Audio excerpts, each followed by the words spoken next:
welcome back. We are looking again at ancient Egypt. You might have been able to guess by the pyramids in the background. Go figure. And we are on to lesson 2. My beautiful ladies here are going to help us out. Ladies, 1, 2, 3. Life in ancient Egypt. Beautiful. So, it matters because we had all sorts of rulers, and we're going to talk about the pharaohs in this one. And we'll talk about the gigantic and sturdy pyramids that we see here, as well as in this video, we're going to talk a lot about life, culture, hi Rocky, I see you. Life, culture, all the stuff that you guys told me you are fascinated about in ancient Egypt. So I'm going to give the boys a chance to say hi. Oh, no, they're running around. Okay. All right, ladies. Say see you soon. Bye. Okay, so we're going to start off by just taking a brief look at early Egyptian society. So we are right about here, around 2600 BC. Or around 2700 BC, the third dynasty rose to power. Remember, a dynasty is a family of rulers. Family of rulers. The first couple were under minis, but we mark the third dynasty rising to power because it started a period called the Old Kingdom. We divide Egypt into Old, Middle, and New Kingdoms, which are just periods of time where Egypt was really, really powerful. So the Old is the oldest. It is the furthest back in time. Now, when we look at our rulers during the Old Kingdom, it's important for us to know that the Egyptians believed the pharaoh was both a king and a god. I want you to circle this word, God.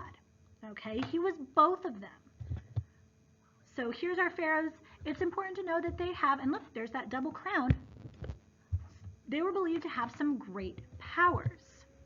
So with that, the pharaoh had absolute power, but he also had responsibilities. Okay, so that's that Spiderman principle. Is yeah, he has all the power in the world, but he also has to take care of his people. Okay, and so he was, held responsible for making sure that things went right. So with this hot question, I want you to think a little bit more deeply about what that would look like, that Spiderman principle. I want you to list 3 things that a pharaoh in ancient Egypt might be praised for if people believe that he had absolute power. He could do anything he wanted, and he had the powers of a god. And then also 3 things that he might be blamed for. I want you to think about both good and bad events, either natural or man-made, that might affect an entire country. So for example, if there was a war and the pharaoh, if Egypt won that war, he might get praised for that. If they lost the war, he might get blamed for that. Okay, so winning a war, losing a war. Either way, the pharaoh, because he is believed to have absolute power, bears responsibility for that. So also think about things that might happen in nature, with crops, with flooding, all that, and other man-made events that might happen. Now we know from our bellworks that most people in ancient Egypt lived in major cities or villages along the Nile. There were no real settlements anywhere outside of the area with the Nile because of that desert on either side. So what we're looking at is a big city in ancient Egypt. And by about 2200 BC, Egypt had about 2 million people. A lot of them lived in cities like this. So you can see, it is kind of like we looked at cities in ancient Mesopotamia, where we've got a big palace here. Here's our river, and we've got buildings on the other side of the river too. And then we've got a walled city protecting us, and irrigation and the crops right out here. Okay, so that looks pretty similar to what we're used to from Mesopotamia. The upper class lived in beautiful, elegant homes and wore fashionable clothes and jewelry. So here is an example of an upper class home. You can kind of see they have these beautiful open breezeways. They've got a little courtyard. This would be an upper class home in a city. And they would have had lots of servants to take care of the children, do the chores, all of that. And they would have worn fashionable linens, jewelry. The Egyptians loved beautiful jewelry. And so here's an example of an upper class man and woman enjoying servants, and you can see they've got usually very beautiful wigs on. And we see that they usually had servants who might come and play music for them or just enjoy themselves. And both men and women wore a type of makeup you can kind of see around their eyes, called kohl, K-O-H-L. Today, we would think of it like eyeliner, but almost like what football players wear underneath their eyes, it protects from that desert glare. And both men and women usually wore wigs because it was a hygiene matter. They would usually, both men and women, would shave their heads and wear these really elaborate wigs to protect against lice and other bugs like that. Now, if you were just an average Egyptian family, your house would be a lot smaller. So this is just kind of a typical worker or farmer. Notice, though, they had the same kind of style of flat roof with big open areas.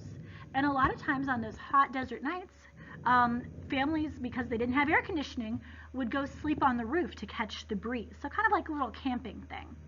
And then so inside there would be a kind of a large hall for hanging out, eating, sleeping, all of that. And then small grain storage. And of course little farm animals, children all around. So we see a lot of these that are left today because they're made with mud brick that lasted a long time. So archaeologists find the footprints for these all the time. Footprints meaning kind of the foundations of the house. Now, the family, whether you were rich or poor, was the most important group in ancient Egypt, just like it was in Mesopotamia. And every member of the family was believed to have a specific role. Women usually took care of the children, just like Mesopotamia, and men worked outside the house.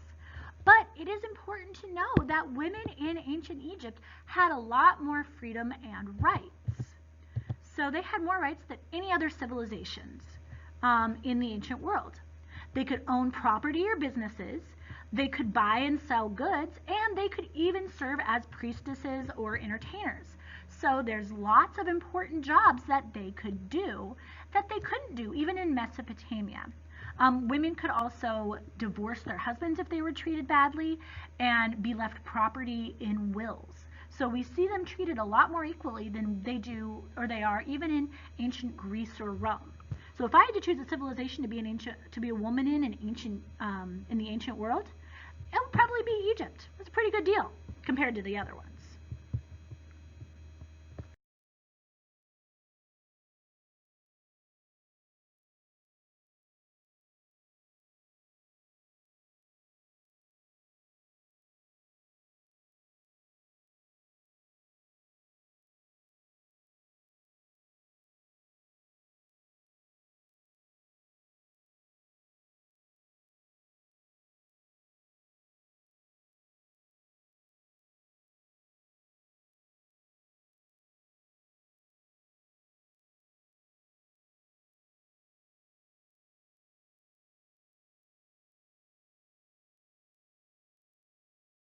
Now come over to that pyramid off to the side and let's get that labeled real quick. The social hierarchy is similar to ancient Mesopotamia. And remember, that's our social structure, how power is organized and divided. But it is a little bit different, especially at the top. Notice that the gods are over to the side this time. And if gods isn't already there, I want you to write it in. And the pharaoh, remember he is both a god and a king, is right there at them. So there's our pharaoh. Our priests and nobles are going to be right below the pharaoh. Remember, nobles are members of the royal family, and priests are the ones who talk to the gods. But since the pharaoh is a god, he's up top, or since he's believed to be a god. Our artisans, merchants, craftsmen, and scribes are on that middle level, those skilled workers, those that have specialized jobs, that specialized labor. And then our farmers and herders are getting down towards the bottom, those jobs that require less education. And then, of course, at the bottom is our unskilled workers and slaves. Okay, and just like in ancient Mesopotamia, slaves would have been generally captured from war, or maybe they owed somebody money. Okay, guys, so the ancient Egyptians were polytheistic, meaning they believed in many gods. Okay, they had all sorts of gods. everything from a sun god, a god of the underworld, a goddess of fertility, meaning helping plants grow, babies be born healthily. And we'll talk more about mythology in pause and in class because there's so much to get into. And I know a lot of you are really excited to learn those stories, but just be aware they are fantastic, and you're going to see some story ideas that you thought maybe were only from ancient Greece or Rome. Okay, so very, very cool. So we've got lots and lots of gods. We also have big tombs that were built for those pharaohs in the Old Kingdom. Now, when we see pyramids today, remember they're more than 4,000 years old, they look like this. They kind of blend in with the desert. They don't seem terribly impressive. But when they were first built, they would have been looking a little bit more like this. They would have been covered with bright white limestone that would have shined in the sunlight. And it's hard to see, but at the very, very top, there would have been a gold cap. All right, these are huge monuments. Now, although pyramids are one of those things, you think of a pyramid, you think of ancient Egypt, in reality, only a few pharaohs had them, because in ancient Egypt, they figured out real fast that if you build a great big triangle in the middle of the desert, everybody around is going to be able to see it. Anyways, big gold-covered temple, white and gold-covered temple, or pyramid rather, that we're burying all of our pharaohs in, well, everybody's going to see it, which was kind of the point. But then they didn't think about the fact that who else could see it? Tomb robbers. So most of the ancient pyramids had, by the time archaeologists found them 100 years ago from now, they were completely empty because they had been robbed. So we're going to see in later kingdoms, the middle and the new kingdoms, that there's a different way of burying the pharaohs that preserves all of the treasures that they were buried with. Now, the religion focused on the afterlife, and here's why they were buried with all of these treasures. Because they believed that the afterlife was a happy place. This is where we wanted to go, for sure. This life was just kind of a preview. But they believed that when you go to the afterlife, if you pass the test that you see here, and your heart was considered pure, here's our heart being tested, here's the dead gentleman, and this is the jackal-headed god of the underworld. He's testing to see if this person can go to the afterworld. And if you got to go to the afterworld, it would be a paradise. But Egyptians believed that you had to bring items with you in order to have what you needed in the afterlife. So both rich and poor spent their entire lives storing up treasures and filling the tombs with all sorts of goods, whether it was clothes, food, or treasures for the Ka, the spirit in the afterlife. So it might be jars of food and oil and all sorts of things you might need to eat. It might be, if it was a child who passed away, sometimes we saw changes of clothes, we saw games. And often we saw these little figures, especially in very wealthy.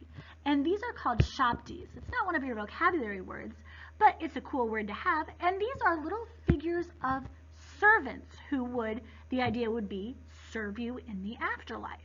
Now, the Egyptians believed that if they had servants in this life, they would need them after. So these would be kind of a representation of that. And these would all be buried in the tombs with people. Now, in order to preserve the bodies for the afterlife, ancient Egyptians practiced the process of mummification. Now, if you were very, very poor, you might bury the body in the desert and hope for the best because it kind of dries out the body and preserves it naturally. But if you were very wealthy, or if you were a pharaoh, you would be mummified. You would be embalmed or preserved. And so the Egyptians knew the body very, very well and had a long religious ceremony that lasted almost 40 days that preserved the body for the afterlife. So that's what you see here is a priest, and notice he's got that jackal head on, representing the god of the afterworld, and they're preparing this body for the afterlife. And we know it's somebody very wealthy because they have a beautiful coffin or sarcophagus there. And so this embalmer would have been somebody who had a position of great authority and respect, and they would have been treated very well. This would have been somebody very high up on the social structure. Now, just to make sure that you are listening to the video all the way through, I want you to answer this question. I want you to write it on your video. So we'll see who actually wrote this on the video and who didn't and who's not listening. So what kind of music do mummies listen to? Rap music. I know, it's so funny, guys. It's hilarious. All right, guys, I love you. I will see you soon. Make sure you take all those video notes, and I can't wait to talk more about Egypt with you. Bye.